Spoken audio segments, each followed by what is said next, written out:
Tuhan bersamamu. Inilah Injil suci menurut Santo Lukas. Dua murid yang dalam perjalanan ke Emmaus ditemui oleh Yesus yang bangkit segera kembali ke Yerusalem. Mereka menceritakan kepada saudara-saudara apa yang telah terjadi di tengah jalan dan bagaimana mereka mengenal Yesus pada waktu ia memecah-pecahkan roti. Sementara mereka bercakap-cakap tentang hal itu, Yesus tiba-tiba berdiri di tengah-tengah mereka dan berkata, "Damai sejahtera bagi kamu." Mereka terkejut dan takut karena menyangka bahwa mereka melihat hantu. Akan tetapi Yesus berkata kepada mereka, "Mengapa kamu terkejut? Dan apa sebabnya timbul keraguan-raguan di dalam hatimu? Lihatlah tangan dan kakiku, aku sendirilah ini, rabalah aku dan lihatlah. Karena hantu kan tidak ada daging dan tulangnya, seperti yang kamu lihat ada padaku." Sambil berkata demikian, ia memperlihatkan tangan dan kakinya kepada mereka. Dan ketika mereka belum juga percaya, karena girang dan masih heran, berkatalah Yesus kepada mereka, "Adakah padamu makanan di sini?" Lalu mereka memberikan kepadanya sepotong ikan goreng. Ia mengambilnya dan memakannya di depan mata mereka. Yesus berkata kepada mereka, "Inilah perkataan yang telah kukatakan kepadamu ketika aku masih bersama-sama dengan kamu, yakni bahwa harus digenapi semua yang ada tertulis tentang aku dalam kitab Taurat Musa, kitab nabi-nabi, dan kitab Mazmur." Lalu Yesus membuka pikiran mereka sehingga mereka mengerti kitab suci.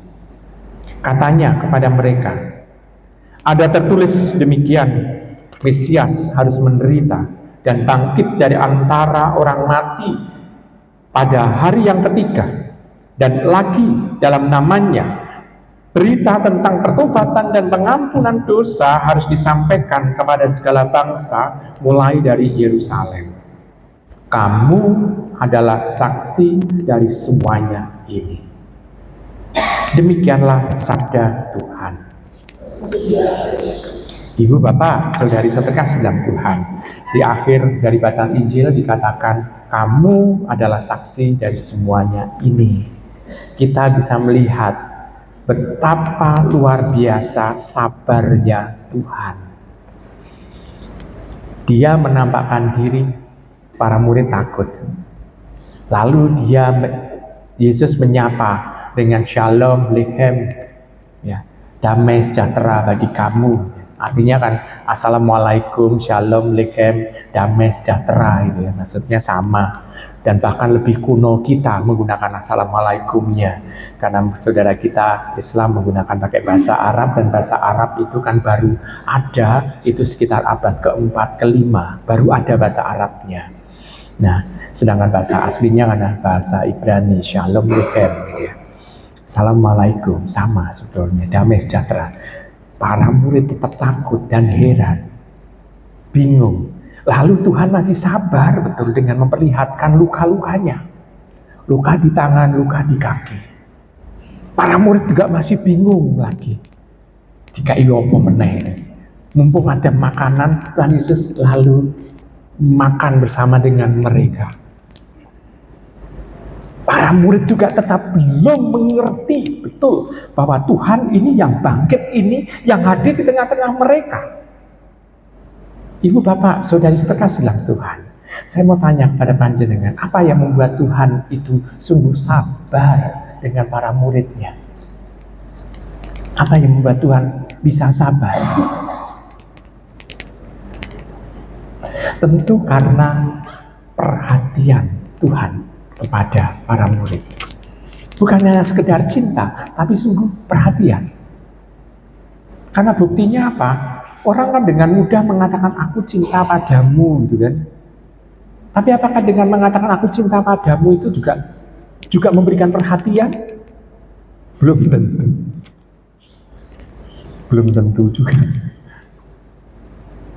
Ya, kita bisa melihat, oh, Tuhan memberikan perhatian, dan perhatian ini sungguh mau membuktikan kata cintanya kepada para muridnya. Jadi perhatian. Nah, perhatian inilah yang sebetulnya harus dimiliki oleh semua muridnya. Supaya apa? Supaya bisa menjadi saksi yang tangguh. Kenapa perhatian? Perhatian dari kata hati mendapat awalan per dan akhiran an. Dan coro kasari begitu kan ya? Coro kasari begitu. Berkali-kali saya khotbah itu kan. Hati mendapat awalan per, akhiran an. Yang penting adalah hati. Kalau hatinya hilang kan tinggal per dan an, peran. Jadi kalau peran kan tahu isinya apa-apa. Oh, ini hanya kalau berperan kan, oh dia berperan sebagai suami, berperan sebagai istri, berperan sebagai anak, berperan sebagai orang tua. Ini kan berarti pemain sinetron. Kan sinetron kan berperan aja. Jadi nggak punya perhatian. Tapi yang penting adalah hati. Hati di sini mau menampakkan apa? Menampakkan sesuatu yang dari dalam dirinya. Kata dokter, hati itu fungsinya apa? Nah, kalau kata dokter, hati itu adalah untuk menyaring racun. Karena disebut hati kan ini kan, hepar. Tapi ini yang disebut adalah cordis, jantung. Ya, jantung. Jadi hati, kalau dikatakan jantung begitu kan kurang romantis, maka dikatakan hati. Kalau dikatakan duhai jantungku itu kan kurang romantis banget. Tapi duhai hatiku gitu kan berarti kan agak romantis. Memang dibuat romantis seperti itu. Sehingga sebetulnya hati kudus Yesus di sana yang ditunjuk adalah jantung. Cordis, bukan hepar. Bukan hepar Yesus, tapi cord. Nah, jantung inilah yang mau ditunjuk. Nah, fungsi jantung apa? Bukan fungsi hati, tapi fungsi jantung. Memompa darah sampai kemana?